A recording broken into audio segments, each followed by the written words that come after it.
pa da ne bi ob tem izpadel totalen Mazda fanboy. Tole.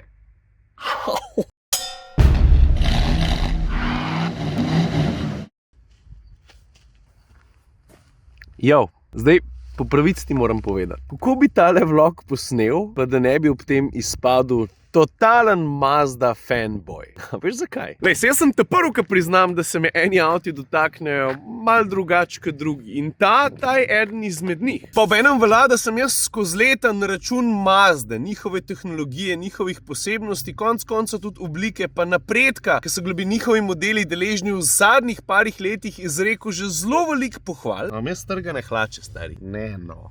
Lej, malo intermeco. Jaz imam predvsem močna stegna in pa to, veš, ko šetam, drgne eno ob drugo in pa min grede rata luknja. To je podatek, ki ga tudi približno nisi rabo vedeti, ampak lej, tukaj že zdaj v moji nemilosti. Ok, pojmo naprej. Lej, ko sem nazadnje in obenem prvič testiral Mazdo CX-30, takrat je bil prvi koronski val in sem, no, tisto avto je pri meni obtičil za več kot mesec dni. Pojmo najprej na stvari, ki me fejst motijo. Dobro, ne motijo me fejst, ampak so pa take pomanjkljivosti, ki jih je vredno izpostaviti. Druga vrsta prostorsko ne blesti, pa hočeš nočeš občutek tukaj v drugi vrsti je precej utesnen, visoki boki, ozke šipe, pa tudi voznikov pregled nad okolico je zaradi tega dosti slabši. A ja pa kufer. O madonca, ko me sekle noč. 430 litri je prostorsko zelo povprečen. Ok, a lahko zdaj povem to, kar sem hotel že čisto od začetka. Tole.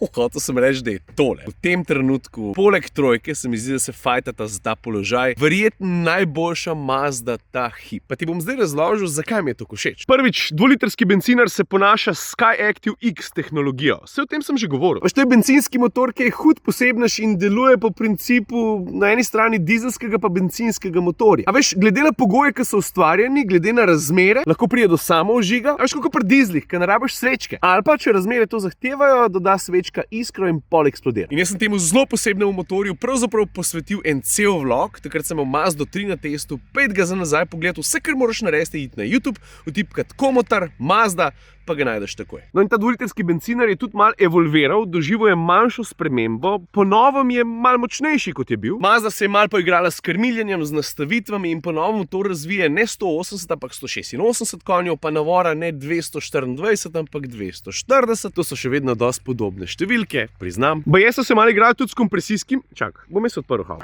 Ti se je malo čuden, če je ta motor tak posebne, še ti ga pa niti ne pokažem, ne? Pa čeprav se veliko za pokazati ni. Se malo tole zagrabim, pa tle dam. A veš, ki je dosti nož videl, ne? Velikene plastike, pa napis SkyActiv X, no se konc koncev, ne? Se mi lahko tole takole naredimo, ne? Se damo lahko to stran, to pa prav, da ne moramo. Poglej ga modela. A? To je ta mašina, na katero je Mazda tako zelo ponosna. Ok, zapremo nazaj. Mazda, pa še zmeraj velja, ne, da imate pošastno težke havbe. A to veste. V glavnem, Mazda in njihovi predvsem atmosferski bencinski motorji so en zelo velik posebnež avtomobilske industrije. In jaz imam posebneže fejst rad. Mimogrede, da vprašaj me, koliko je bila poraba. Da vprašaj me, no, koliko je bila no, fajn, da si vprašal. Pri meni, ker sem se umerjeno pelil med 6,6 pa 7,0, sicer pa 7,2, 7,5, neki taz. Motor ne razganja od eksplozivnosti, to drži, ampak je pa zelo lepo odziven. Predvsem pa povezanje z ročnim, ne 5, ampak 6-stopenjskim menjalnikom, ki je odličen. In ravno ta kombinacija vsega, kar ta avto ponuja, se mi zdi izvrstna. Upoštevajoč vse tiste minuse, se mi zdi, da je na strani plusov toliko drugih reči. Vključno z dizajnom, s kakovostjo kabine, z ročnim menjalnikom, katerega hodi so izjemno kratki, predvsem je pa zelo natančen.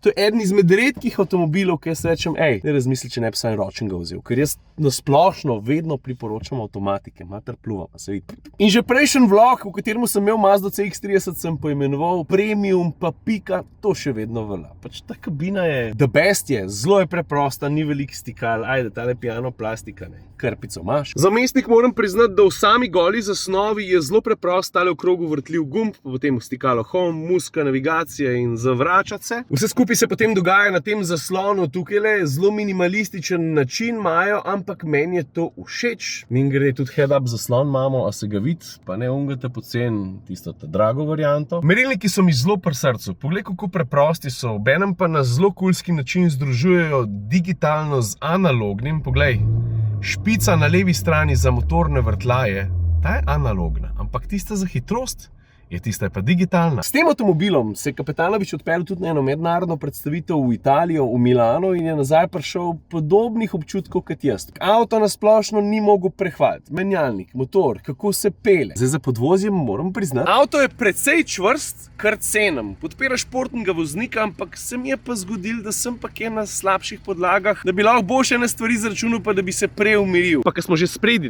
teli kromasti dodatki pod žarometi delujejo na nek način kot dnevne LED luči. A veš, tako lepo se šajnajo, da misliš, da so ledice skozi upaljene. Res kul zgleda. Volan je zelo majhen, nič spodaj presekan, pa vseeno športen. Pa ročka menjalnika je razmeroma visoka, ampak tudi zato prej pade v roko. Sedeži so odlični, pa čeprav izgledajo zelo preprosto. Pa ergonomija, ne samo položaj za volanom, v tem avtu je blizu popolnosti, vse kar se mene tiče. Materiali so mehki, kakovost, sestavljenosti je odlična. In jaz zdaj gruntam, če ne bi bilo Darkota, v katero smer bi pogledal, če bi želel ostati pri SUV-ju. A veš, da bi razmišljal ali o Tucsonu ali pa o CX-30, pa mi ne prije kaj dosti drugega več na pamet. Dobro, Seatovi SUV-ji so mi še zelo všeč, ampak pa se pa zgodba že počasi zaključi. In to nas pripelje tudi do konca. Če želiš pogledati še malo bolj detajlen vlog na temo Mazde CX-30, pejt pogledati okrog 100 vlogov nazaj, po moje tam je 824, 825. Če te zanima tehnologija Skyactiv X, prosim lepo v tipki v YouTubeu, Komotar, Mazda 3, boš takoj vse najdel.